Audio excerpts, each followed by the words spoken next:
All right, we have got to break down the implications of this meeting that Trump just had with the president of El Salvador, Bukele. Now, during this meeting, they talk about Kilmar Abrego Garcia, the dude who was unjustly deported to the one country he was not supposed to be deported to, and the Trump admin even admitted this was a, quote, administrative error. Now, I went on Fox 5 DC, a local Fox station, and talked about this exact case right after this meeting to make sure I control the narrative, but let's break down what happened in the Oval Office, because they're playing this incredibly twisted game where Trump says he doesn't have the power to return Garcia. Then Bukele says he doesn't have the power to return Garcia. They're basically playing this game of heads I win, tails you lose, and it's disgusting. I'll break it down. Let's jump in with this first clip of Caitlin Collins confronting Trump. Let's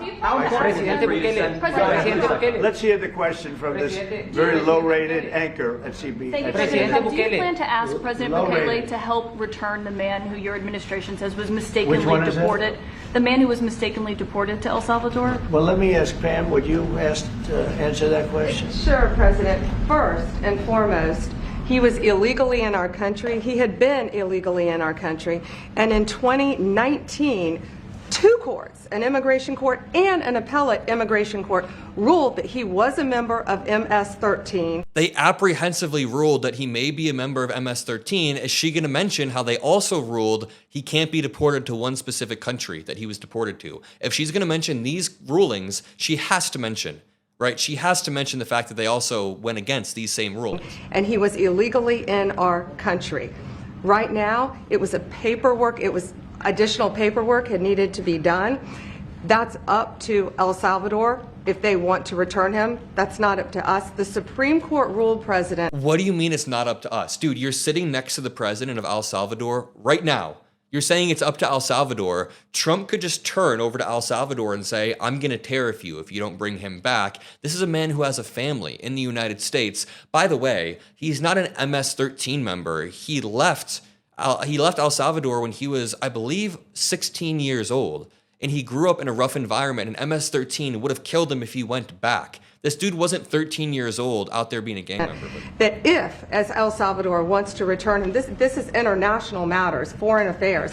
If they wanted to return him, we would facilitate it.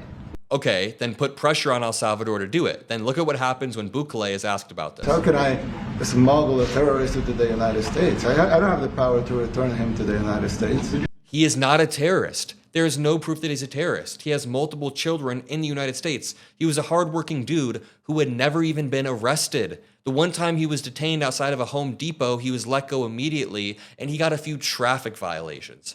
Traffic violation. You could release him inside El Salvador. Yeah, but I'm not releasing, we're not very fond of releasing terrorists into our country. He's not a terrorist. See, this is the problem with removing due process. He's able to label Garcia a terrorist, a terrible human being, all of these crazy labels because Garcia never got the chance to defend himself. So now that you saw Trump and Bukele playing this game, let's check out my hit on Fox 5 DC. Make sure you drop a like if you appreciate me going on the news to control the narrative. Obviously, the topic of discussion for this hour happens to surround Mr. Kilmar Abrego Garcia.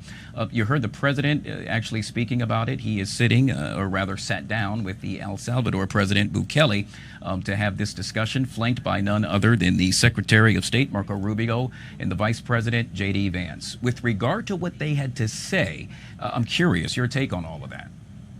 Yeah, there were a lot of lies and games being played by the Trump admin during that meeting right there. So first of all, the Supreme Court did not rule in favor of the Trump admin 9-0. It was actually against the Trump admin 9-0. So that's a weird game that they're playing there. But also, I just want to say, as a Democrat, if there are any violent criminals in this country, we want these people to be deported. That is okay. You can deport violent criminals, but we also want there to be due process. And right now, Trump and even Bukele are playing this weird game. Trump and Bukele are playing a weird game of heads I win, tails you lose with immigrants' rights. So they've denied certain immigrants the chance to file a habeas petition before being deported because they say it's premature. But then after the person is deported, Trump says they have no way to bring him back. And even Bukele just said they have no way to send Abrego back, which is like, dude, you've been expanding your power in El Salvador for a while, but you nor Trump have the power to bring this guy back. Again, it's a twisted game of heads I win, tails you lose. Can't file your habeas petition before, can't file it after, you're out of luck. If you want to see the rest of this interaction, it'll be on my Substack below. I post all of my news interactions on my Substack, but let's go back to this Oval Office meeting because it does not get any better. Here's Trump talking about his tariffs, claiming victory. I'm not even going to play the full clip, but I'll play part of it because you have to understand, Trump has folded every single step of the way with his tariffs. Even when it seemed like he was kind of being hard-headed with China, and we were wondering who's going to blink first, Xi or Trump, we didn't have to wait that long because Trump made an exemption for the largest export from China to the United States, which is electronics and phones and stuff like that. So electronic equipment now is not tariffed, which gives us no leverage. And really quickly, I love my cat. He's this chubby orange dude who definitely thinks he owns the place, but he doesn't talk back. He's good at cuddling, and honestly, he's a little bit picky when it comes to food. If I give him the same food over and over, he'll shoot me the side eye. That is why I am thrilled that this episode is sponsored by Smalls. They have been revolutionizing the way that cat food works. There are no mystery meats, no sketchy chemicals, no overly processed meats, just purely transparent, fresh protein-packed recipes delivered straight to your door, and you'll know everything that's in them. It's incredibly healthy for your cat, and get this, 88% of cat owners saw health improvements after switching from their normal kibble to Smalls. So because you're a listener of the Adam Mockler Show, you get 35% off, plus an additional 50% off your final order. If you go to smalls.com and use code ADAM, ADAM, again, that is smalls.com, link in the description below, and make sure you type in code ADAM, say that we sent you, you'll get 50% off your final order, you'll get free shipping, you'll get 35% off certain products if you go down and use code ADAM. Your cat will thank you, and I appreciate you guys and Smalls. Now back to the episode. What do you mean? It's insane.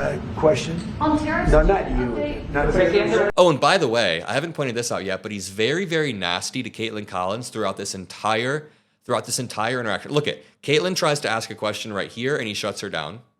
Question? On tariffs? No, not you. Not That's just rude. I mean, I get that he's trying to attack the media. That's part of his shtick. But I guess Bill Maher would say, hey, he smiled behind the scenes. Pharmaceuticals, semiconductor tariffs, and potentially pharmaceuticals. Pharmaceuticals we're going to do. We don't make our own drugs, our own pharmaceuticals. We don't make our own drugs anymore. The drug companies are in Ireland and they're in lots of other places, China. And all I have to do is impose a tariff. The more, the faster they move in. The higher the tariff, it's very serious. The more tariffs, the faster they move in. That's not how it works. If you place a 20% tariff, they're not going to move slower than a 60% tariff. In both cases, it'll probably take 12 to 16 to 18 months to get these factories built and people hired. Here's Trump saying that he would be okay with deporting people who are naturalized American citizens. And what did I say earlier? When you begin to remove due process from naturalized citizens, from anybody rather, if you remove due process for anybody, then it's such a slippery slope that within weeks you'll be deporting full-on American citizens, because the question is, how will these American citizens prove that they're not illegal if they never get the chance, if they're never able to file a habeas petition, if they're never able to push back? Watch this. Just a follow-up question, a clarification. You mentioned that you're open to deporting individuals that aren't foreign aliens but are criminals to El Salvador. Does that include potentially U.S. citizens, fully naturalized Americans? If they're criminals and if they hit people with baseball bats over their head that happen to be 90 years old, and if they rape 87-year-old women in Coney Island, Brooklyn, yeah, that includes them. What do you think? There's a special category of person? Yeah, there's a special category called somebody in the United States who deserves due process. Now, here's the thing. I gotta say this carefully. Even rapists deserve due process. Maybe not deserve, but are afforded due process in America. This is how the system works. No matter what crime you committed, whether you are here legally, whether you're here illegally, whether you are the world's worst person, or whether you're just somebody who accidentally got picked up on the side of the road because you kind of matched the description, You get to give your side of the story. You get to file a habeas petition, which means you have to show your body in court, give your side, and be able to defend yourself. Due process is necessary in America. And the reason that was hard to say is because I'm not trying to say that rapists deserve anything. I'm just saying that due process is afforded to anybody who committed even the most heinous crimes. Hopefully that was said in a careful way. But here is Trump continuing to answer and say he doesn't understand why people deserve some sort of due process. They're as bad as anybody that comes in. We have bad ones too. And I'm all for it. Because we can do things with the president for less money and have great security. What? With the way this is going, he's going to be declaring open season on U.S. citizens in zero time. Here's Trump continuing to attack Caitlin Collins. Well, Mr. President, you said that if the Supreme Court said someone needed to be returned, that you would abide by that. You said that on Air Force One just a few days ago. And they said that it must be facilitated. Why don't you just say, isn't it wonderful that we're keeping criminals out of our country? Why can't you just say that? What's illegal? Nobody believes that, by the way. I've never talked to a single Democrat who wants more criminals in the country. And by the way, if there is a Democrat, if I were at like a Democratic rally and someone next to me was like, bring more criminals in, I'd be like, dude, get out of our coalition. We want a safe country. That's not going to win voters over. But the thing is, even criminals deserve due process. Even people who are here illegally deserve some sort of due process. It's a simple argument, and Trump keeps pointing to these red herrings by claiming that Democrats want more criminals in the country.